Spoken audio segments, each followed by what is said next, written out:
Bismillahirrahmanirrahim. Assalamualaikum warahmatullahi wabarakatuh. Saudara, dengan saya Edi Mulyadi dari Forum News Network FNN.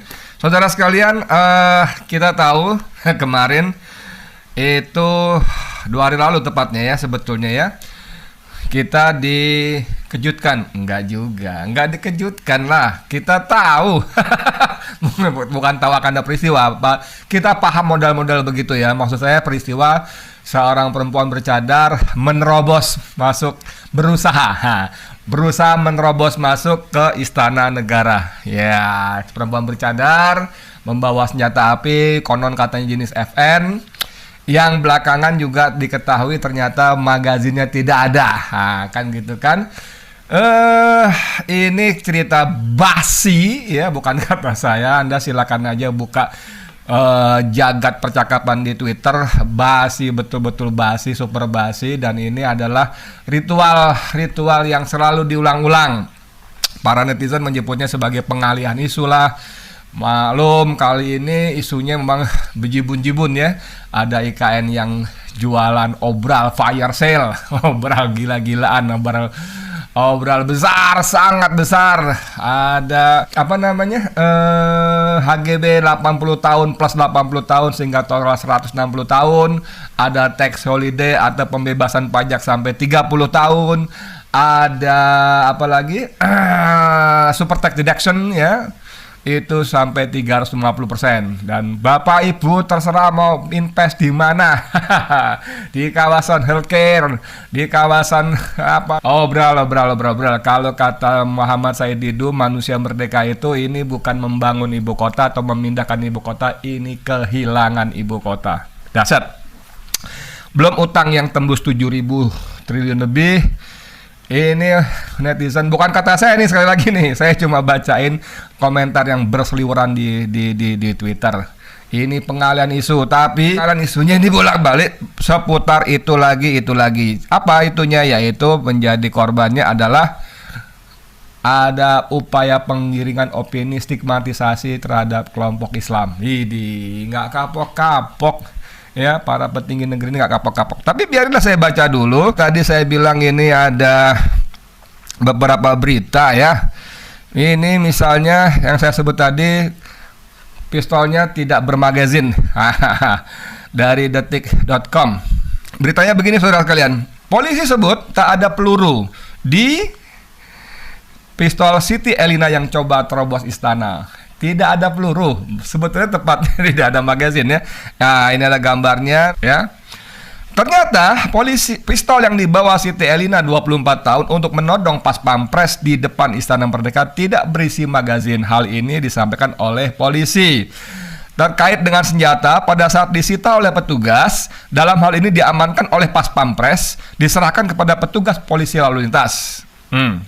Kata Direktur Reserse Kriminal Umum Dirkrimum Polda Metro Jaya Komisaris Besar Hengki Haryadi dalam jumpa pers di markas Polda Metro Jaya Jakarta Rabu 26 Oktober. Pistol yang dibawa Sri Elina itu kemudian diamankan oleh polisi saat peristiwa di Istana Seberang Monas itu Selasa 25 sehari sebelumnya ya. Setelah diperiksa, ternyata magazin tidak berada di dalam pistol. Magazin adalah tabung berisi peluru yang dapat dipasang di bedil. Wah, itu terpisah antara pistol dan magazin. Ini terpisah. Bukan terpisah ya, memang nggak ada di situ ya. Ada peluru dalam magazin itu, namun peluru tidak berisi proyektil. Dalam magazin itu ada satu selongsong, artinya tanpa proyektil. Nah, saudara sekalian, ini gimana ya? Coba secara nggak usah yang bicara soal ini adalah pakar keamanan gitu ya, Letnan Jenderal atau Mayor Jenderal siapa, Purnawirawan gitu, nggak usah deh, nggak usah pengamat intelijen atau pengamat militer, nggak usah deh ya. Kita yang ngobrol di warung kopi di depan kampus-kampus atau di pojokan tikungan jalan aja langsung bilang ini mah settingan. Mana ada teroris, maaf ya, segoblok itu datang ke istana bawa pistol nodong pas pampres. Ada videonya itu bagaimana CCTV bagaimana perempuan itu kemudian disergap oleh 2 pas pampres. Itu Masya Allah. Kalau kita baca di Twitter, jangankan teroris, tukang teh botol teh botol yang banyak berkeliaran di seputar Monas itu pun tidak ada yang mau ke situ. Anda pernah ke depan Istana Negara yang dekat mondar-mandir Jalan Raya itu? Ya, walaupun Anda nggak punya tujuan apa-apa, sekedar lewatlah dari arah Suryo Pranoto atau dari arah mana ya, dari arah Veteran atau dari Gajah Mada mau ke arah Tamrin, itu biasanya lewat situ tuh. Itu bos, ada satu jalur lambat yang diokupasi penuh sejak bertahun-tahun yang lalu demi keamanan istana. Tidak boleh ada satupun kendaraan lewat di situ. Full, jadi kita hanya lewat jalur sebelahnya lagi, baru ke kanan ke arah Bundaran Tamrin dan seterusnya ke HI sana. Nggak mungkin itu, nggak mungkin. Jadi pertanyaannya, teroris mana? Siapa teroris yang sebodoh itu yang mau jalan-jalan ke situ bawa senjata, menodongkan pistolnya ke pas pampres? Ini, maksud saya gini loh. Ini kan banyak cerita bagaimana Sambo ya mulai mencapai titik klimaks ya, persidangannya terbongkar bagaimana siapa berperan apa, bahkan ternyata Putri Chandrawati pun ternyata ikut menembakkan senjata ke arah Brigadir Joshua. Ini terungkap dalam persidangan ya. Terus ada Teddy Minahasa. Macam-macam, banyak banget. Tiba-tiba ada suguhan kayak begini. Akhirnya saya terpaksa mengutip juga ya, kata seorang tokoh nasional, pengamat ekonomi, begawan bahkan juga mantan aktivis pergerakan sejak zaman masih muda, namanya Rizal Ramli, Bang Rizal Ramli. Ini jauh-jauh hari ya, saya sengaja googling di jauh-jauh hari karena dia sudah sering juga mengatakan ini ketemu di Rakyat Emol ya, Ermol Rakyat Merdeka Online. 28 Oktober 2019. Ini 3 tahun yang lalu pas harinya ya. Rizal Ramli yakin radikalisme terus digoreng demi tutupin masalah ekonomi. Rizal Ramli yakin radikalisme terus digoreng demi tutupi masalah ekonomi. Dia bilang gini, Republik Merdeka ya, Ermol itu Republik Merdeka, bukan Rakyat Merdeka. Ermol, Rakyat Republik Merdeka Online. Isu radikalisme seperti menjadi konsen utama pemerintahan Joko Widodo Ma'ruf Amin. Sejumlah menteri bahkan dengan tegas menyebut bakal fokus untuk bekerja menangkal radikalisme. Iya, ini waktu itu memang para menterinya, menteri apapun ditugasi untuk menangkal radikalisme. Salah satunya Menteri Agama Fahrul Raji. Mantan Wakil Panglima TNI itu dengan tegas mengaku diberi tugas Presiden Jokowi untuk mencari terobosan dalam menangkal radikalisme. Bagi tokoh nasional Dr. Rizal Ramli, itu isu radikalisme yang didengungkan pemerintah bukan hal yang aneh. Menurutnya isu ini akan terus dimainkan dalam setahun pemerintahan Joko Widodo Ma'ruf Amin. Setahun ke depan agaknya akan digoreng terus isu 3R. Apa 3R? Radikalisasi, radikalisasi, dan radikalisasi. Bisa aja nih. Radikalisasi, radikalisasi. Nggak tahu yang dua nih terakhir apa nih. Mungkin saking kesel nih kali ya, radikal ya. Sindirnya dalam akun Twitter pribadi saat lalu.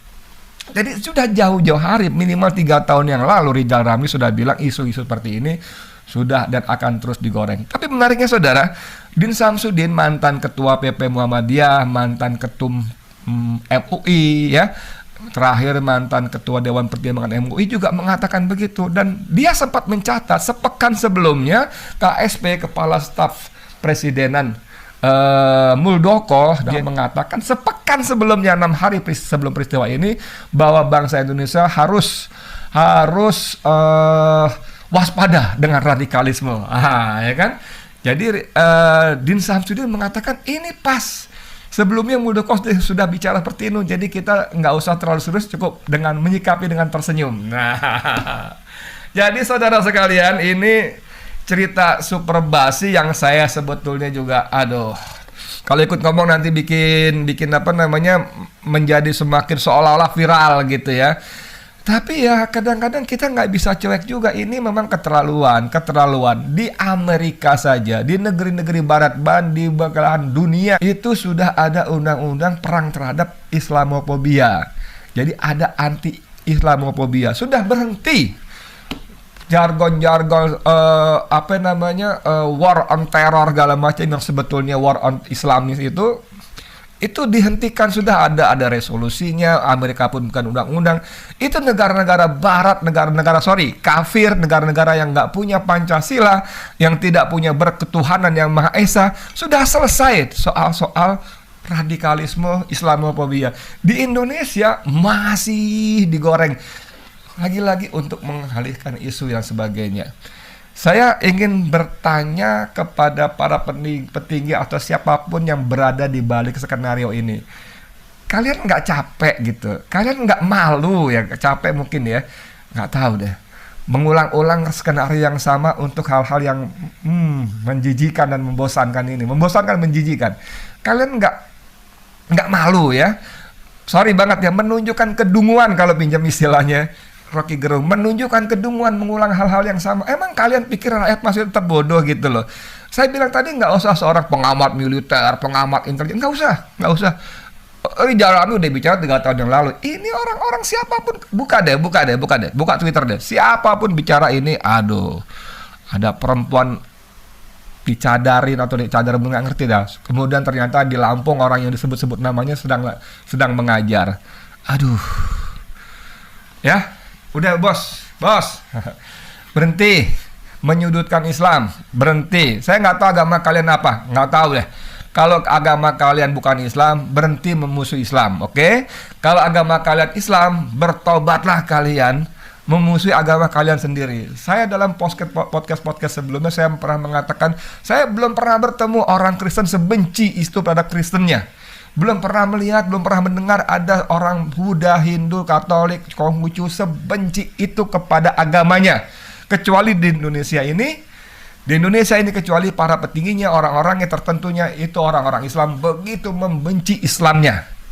Menebarkan fitnah, memutarbalikkan fakta, menebarkan kebohongan, menyusun skenario-skenario yang memuakkan dan menjijikan.